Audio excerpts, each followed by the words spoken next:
Today on Biblical Higher Ed Talk, I sit down with Alison Byxbe, author of a brand new book, Journaling as a Spiritual Practice, a practical book that articulates the power of writing through life's experiences.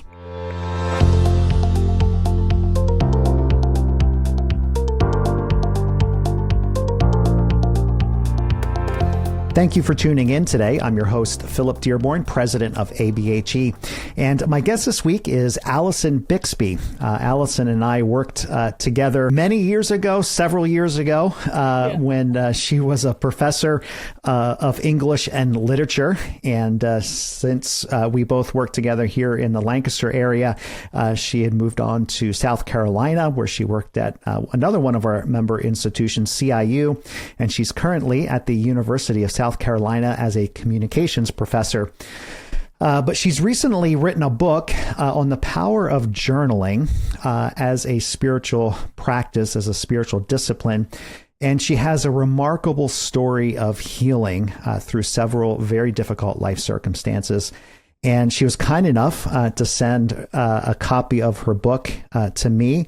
And I immediately took it home. And my wife, Amy, has been all over it. In fact, I haven't barely even seen the book, but I know from Amy, it's a powerful, powerful book. And so I thought it would be great to have you, Allison, on the podcast. So welcome to the show. Yeah, Philip, thanks you so much for having me. I'm just excited to reconnect again and then have this conversation with you. Yeah, you bet. So this is your first book.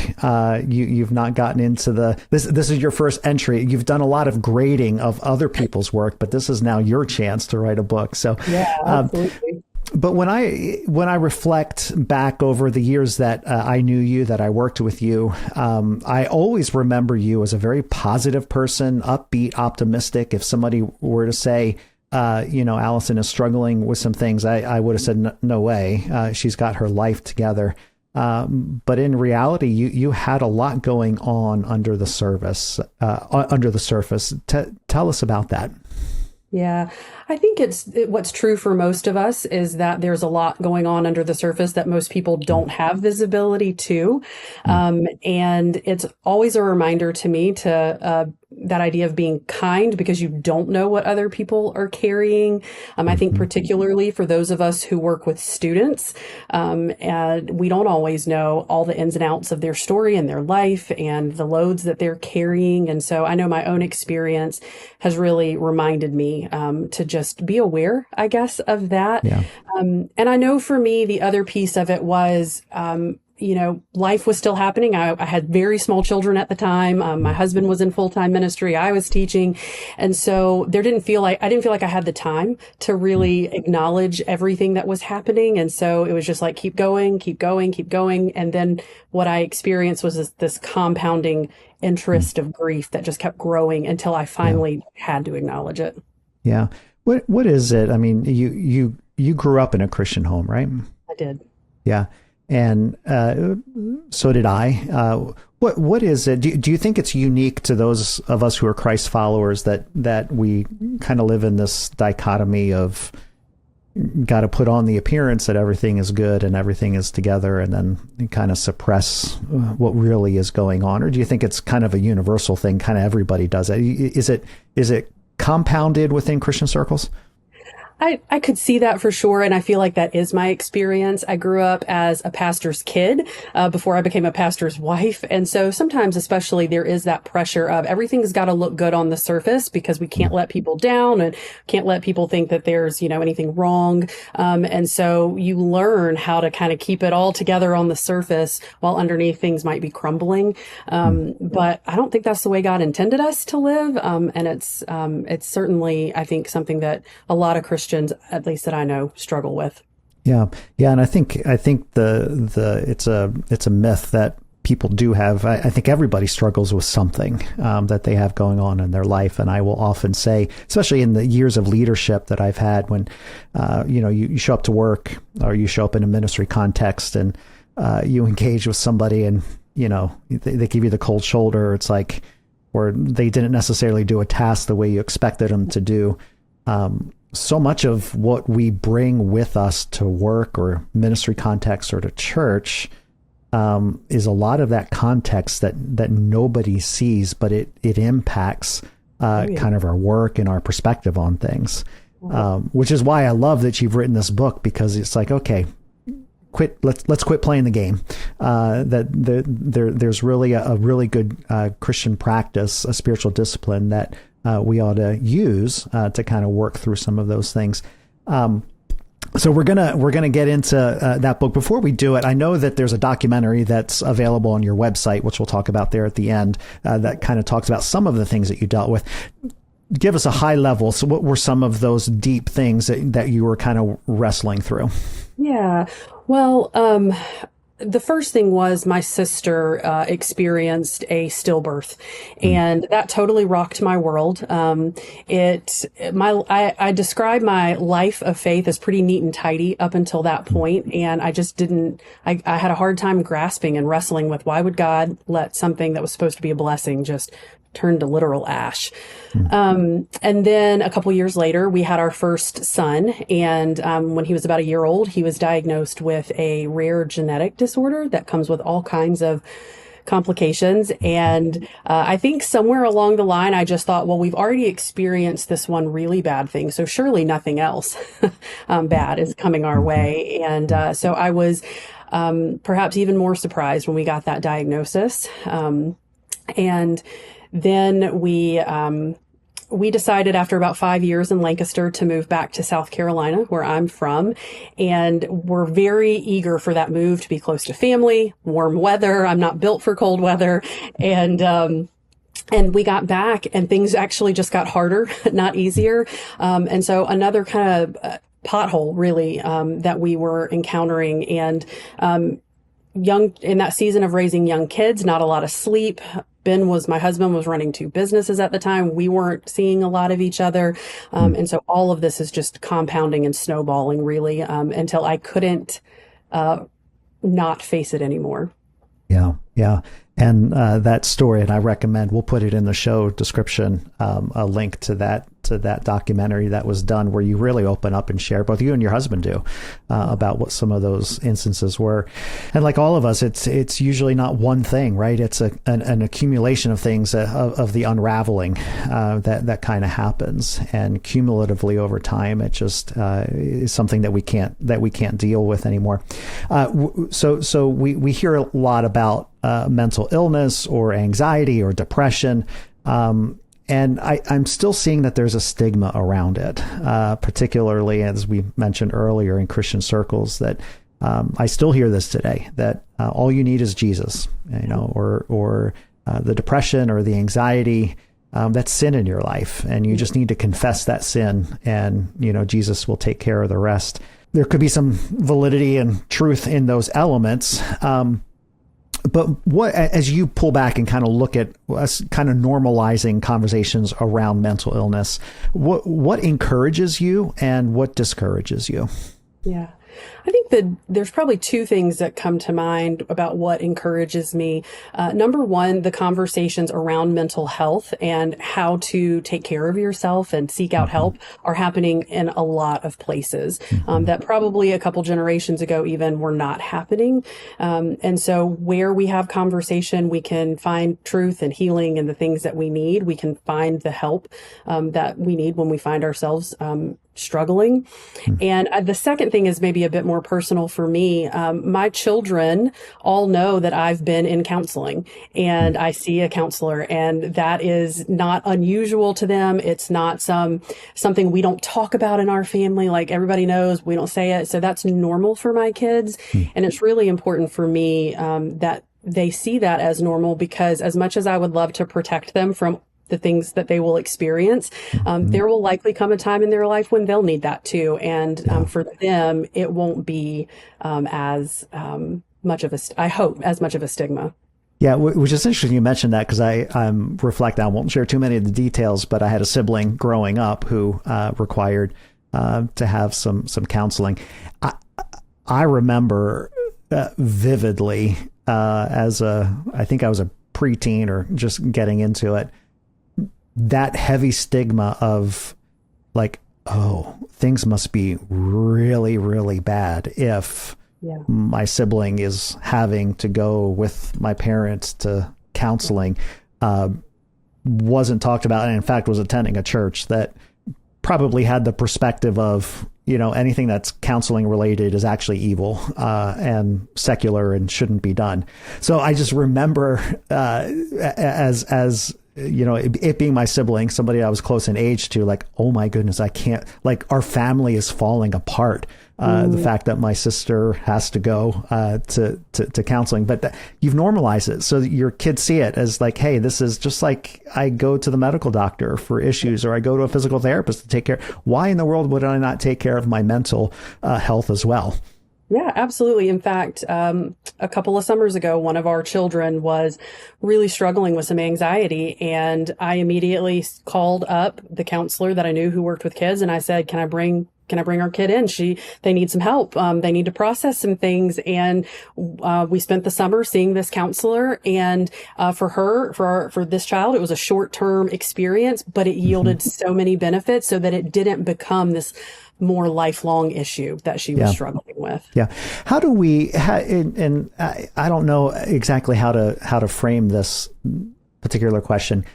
I mean, everything is good in moderation, right? And some things can be taken to the extreme. Is there a danger point that our dependence of working through these issues, seeking too much help, or it becoming a crutch or an excuse to not work? Like, this generation is very much about labels. I carry these 6 labels. I'm this, I'm this, I'm this, I'm this. And it's almost seen as a badge or an excuse as to why I respond or react in certain ways. Is my question make sense? Yeah, no, it absolutely does. And I think in my experience, the counselors that I've personally seen that I've taken my child to, they're very good about saying, okay, like, I think you're ready to fly. I mean, I've gotten fired by a counselor before, essentially, right? And so the right counselor is not going to allow it to become a crutch. Now, we all have to make our own decisions, right? They only can make suggestions, but a good counselor will enable you to say, okay, I've developed the skills that I need at this point to try it on my own. Always knowing that it's there if I need a session, if I need to go revisit, that can happen. And so I think that's why it is really important to find a counselor who is willing to say, this isn't supposed to be forever. Yeah. Yeah. Yeah. What about the role of the church? Because I know that this is something that will often come up with, what does discipleship look like? Well, is discipleship counseling, or when in a discipleship relationship, does the conversation demonstrate the fact that, okay, this has kind of gone beyond what discipleship is for? Like, how do you see those in competition with each other or working in tandem together? How do you see that? Yeah, I don't think competition at all. I know for me, counseling got me kind of back to ground zero where where I could engage in discipleship, right? And certainly my counselor and I were talking about the faith aspect of my struggle and what that meant. And because I was seeing a Christian counselor, like, we would pray and things like that. But the counseling was the level set so that I could be engaged in being discipled as well as discipling other people. So I think they work hand in hand for sure. But not competition. Yeah, no, that's good. I like that perspective of kind of a level set, right? Of entering discipleship from a healthy perspective, and then through counseling, getting to that point. So what discourages you in the conversations that we're having about mental illness? Yeah, it's a good question. I think one thing that discourages me is even more so than the stigma around having depression or some other mental illness, is the stigma around the need sometimes for medication when you're dealing with some kind of mental illness. And there's, like, in some Christian circles, it seems like, oh, that's a step too far. Fine. You want to see a counselor? That's okay. But medication, you're not trusting God enough. And that becomes discouraging to me because it can play a role in getting well. And again, it's another level set tool that can get us to the point where we can start to process some of the difficult things that are overloading us. Yeah, that's so well said. I did a podcast maybe about a year ago with a former colleague of mine who is now running a ketamine institute and trying to demyth the whole use of ketamine. And obviously, ketamine as a controlled substance can be abused, but in ketamine therapy for depression and anxiety, it's in doses that you'd have to sit there dripping that for hours and hours and hours to even come close to what ketamine is on the streets as an illegal drug. But it was amazing to me, and he provided a lot of the research findings of how, like you said, it doesn't cure, it doesn't make it go away, but what it does is kind of create that level set moment of, okay, now I'm able to deal with the depression that I have, or now I'm able to deal with the anxiety from a healthy place as opposed to an unhealthy place. And I agree with you. I think as in Christian circles, those who say, okay, yeah, counseling could be a viable option, they start to get a little bit uncomfortable when it comes to medication. And there's probably some wisdom in not over medicating, right? But figuring out, did it take you a while in your personal journey to say, yeah, okay, this is something that I realize I need? Absolutely. So my counselor had recommended at one point, she said, I really think you ought to talk to your primary care physician, maybe about medication short term, just to kind of help out a little bit. And I was really resistant, but I went to the doctor, I got the prescription. And this is a story we share in that documentary, Ben and I do. It took me a while to start taking it because I felt like it was failure. I felt like somebody who had it together would not need that. But I'm so thankful that the Holy Spirit broke down my defensiveness about that, because it was the first, by taking that medication, it was the first time I felt like I could breathe and had my head above water. Again, not because it solved everything, but I could think a little more clearly without all the noise. Yeah. Yeah. And you share that a beautiful picture of all of the sudden, after you started it, it was like a clarity that came. I think you even referenced your kids playing in the backyard or something like. I can't remember what it was, but you remember that distinct moment that okay, I'm level set now. I can move forward and address things. So let's get to the book. So you talk about this practice of journaling. It's a spiritual practice, and for you, it's been a very significant tool. Parenthetically, I'll say this: I'm not a journaler. However, my wife is. So, but I support those who do journal. Maybe I ought to start journaling. But I'll send you some prompts. There, you can send me some prompts. Yeah, I might get into it. But you use it as a significant tool to work through difficult situations, and you've written about it. So what is it? Convince me then, as a non-journaler, what is it about journaling that is so powerful? Yeah. So I have really gotten interested in the neuroscience aspect. I've actually journaled, I'm sure this is no surprise, my entire life. But when I started noticing that it was helping me heal, I got really curious, like what, this isn't just normal writing, like something is transpiring here, and what is it? And as it turns out, because writing involves multiple parts of our brain, that facilitates what neuroscientists call integration. And integration is what our brain needs to heal. And writing is one of the most effective practices that we can use to facilitate that. So that's probably my simplest explanation for why journaling is so powerful. I think additionally, it slows us down. And we live in a crazy fast society. Everything is 100 miles an hour. And if I'm writing, I've got to slow down and think a little bit more. And so it invites some stillness and some quiet that if we're not intentional, we'll never really have. And that honestly, we need that stillness and that quiet to connect with the Lord. Yeah. Yeah. I imagine you've kept all of your journals. I have most of them. Now I have torn out some pages and shredded or burned them. Some things I'm like, that doesn't need to exist anymore. But yeah. I love that. You don't want any evidence of it, right? Yeah. That's right.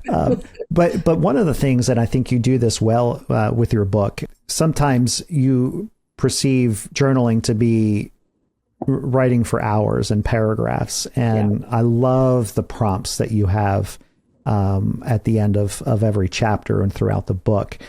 So as my wife Amy has been kind of working through it in our chair time, she'll ask some of those prompt questions, and they're fantastic because it really gets you thinking, right? So what color, whatever it is, whatever the prompt is, it starts to open up, and then I can see where that just is a conversation starter, where it's like, I hadn't thought about that, and then you're able to reflect a little bit deeper. Have you always had that skill of being able to write those prompts and get to journaling? I would say actually no. It's a skill that I have developed through my studies at the Therapeutic Writing Institute. Who knew there was a whole organization whose mission was to train people to develop prompts that could actually help people put pen to page. And so through my study with them, it's been so beneficial because most of us think of journaling as, it's a free for all. Whatever's on my mind for as long as I can, I'm going to write this stuff down. But actually, in a lot of situations, that's less helpful than if you have a little bit of structure. If you have an image or a question or a quote or an idea, that's a starting point for you to think, to begin thinking, to begin that conversation with yourself. It could take you to some surprising places that if all you're doing is writing down in that kind of free flowing way, you may never come to. And so that's why I'm a big advocate for giving a little bit of structure to the journaling that you're doing. Yeah. And for us, it was amazing. Amy would ask some of the prompts that you've asked, and it even just as a relational exercise, it doesn't even necessarily have to be the writing aspect of it, but she would ask, how would you answer this prompt? And then of course, curiosity got me. I said, well, how did you answer the prompt? So it was good conversation back and forth of just, and it is amazing how that structure and how those prompts guide and lead. And you do such a good job throughout the book with it. Tell us a little bit more about what you're doing. Like what's your end goal with this? You've written this book, you have you do speaking, you do whatever else. Like what's your purpose? What's your mission behind it all? What are you trying to do? Yeah, I think broadly speaking, my mission is to inspire as many people as possible to take pen to page for healing, but also to develop intimacy in their relationship with the Lord, because it's been such a vital tool for me in that regard. But then also, and you and I chatted a little bit about this through email, that I want this book to be the book that when you know somebody who's struggling, who's having a difficult time, that you can put that book in their hands and say, when you're ready, I think this might show you some light at the end of the tunnel. Oh, yeah. And it's just come out. I'm sure you've heard some good stories of how people are using it. So I encourage our listeners to check it out. I'll talk about that there at the end.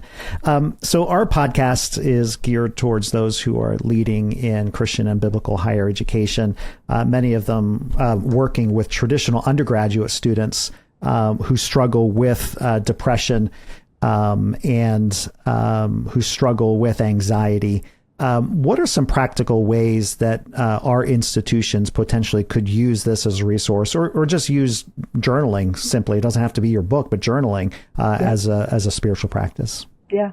I have so many ideas for this. So I love that you asked the question, but I'm trying to keep it all honed in here.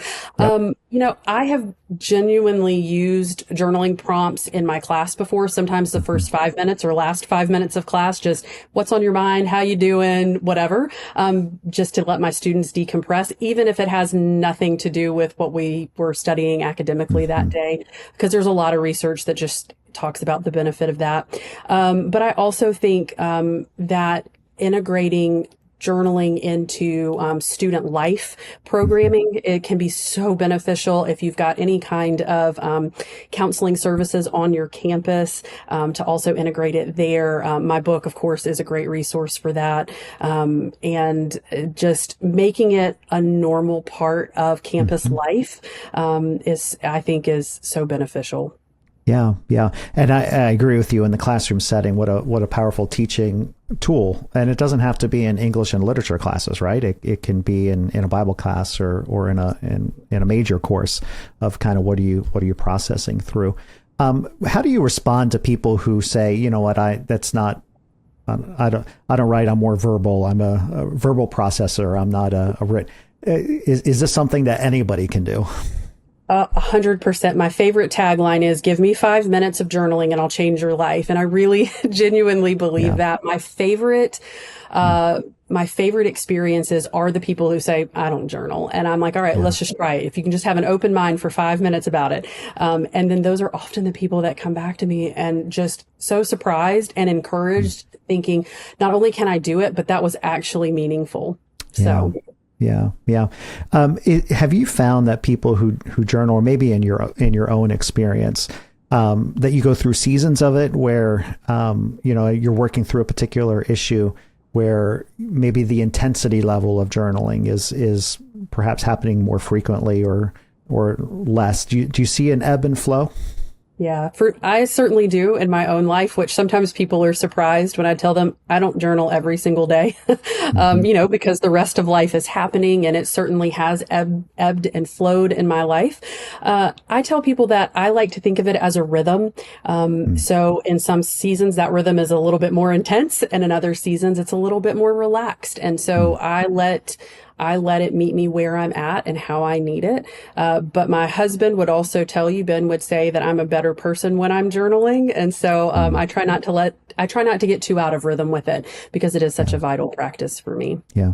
Are there corollary spiritual disciplines or practices to journaling that you see really work well together in our journeys? Sure. I think prayer is a natural practice that kind of can correlate with journaling, whether that's praying before you journal or journaling as a prayer, right? There's all kind of those connections. Meditation as well, meditating on God's word. Again, journaling, meditating in our minds, really helpful.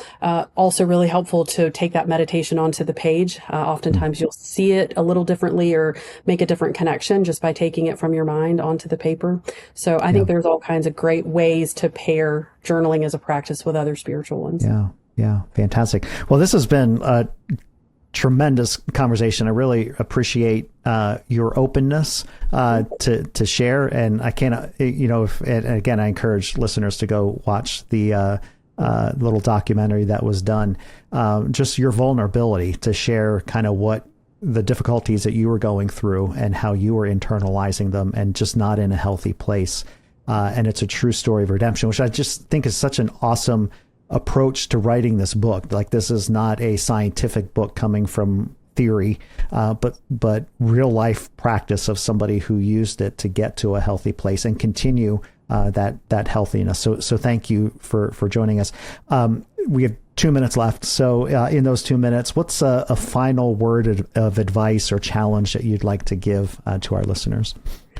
I'm actually going to go back to when you were leading my orientation at Lancaster Bible College as a new faculty member. And I think we were reading Parker Palmer, and we were talking about the idea that your life is the curriculum. It's the curriculum of grace. And so I would just challenge those of us who have the gift of being in these undergrad, maybe graduate students' lives, to slow down and let them see our lives, because our lives are the curriculum for them. Yeah. And that's how when we say that Jesus is with us, he is with us in some part through other people. So well said. And boy, you brought back all kinds of memories from, I think we called it building community back then. But no, that was, wow, that is powerful. And we're living examples. And to me, it's a stewardship that we have. God has placed students into our care, and they watch us, they observe our behaviors, especially this generation. They're so desperately seeking authenticity. And this is one spiritual practice that folks can use to demonstrate that authenticity. So, Allison, thank you so much for joining us on the show. Absolutely. Thank you for having me. This was great. You bet. So if you'd like her book, Journaling as a Spiritual Practice, with a long additional subtitle. You can access that on Amazon or any book distributor, and I highly encourage you to get this book. If you want to learn more about what Allison is working on, AlisonByxbe.com, pretty easy, and we'll put all of this in the show notes so that you can see kind of what God has laid on her heart in this ministry of speaking and working with others, consulting, as well as the book. So until next time, stay kingdom focused. The Biblical Higher Ed Talk podcast is proud to be a part of the Higher Ed Marketer Podcast Network. Discover even more conversations, resources, and tools to help you grow your institution at thehigheredmarketer.com, your go-to community for all things higher ed marketing and leadership.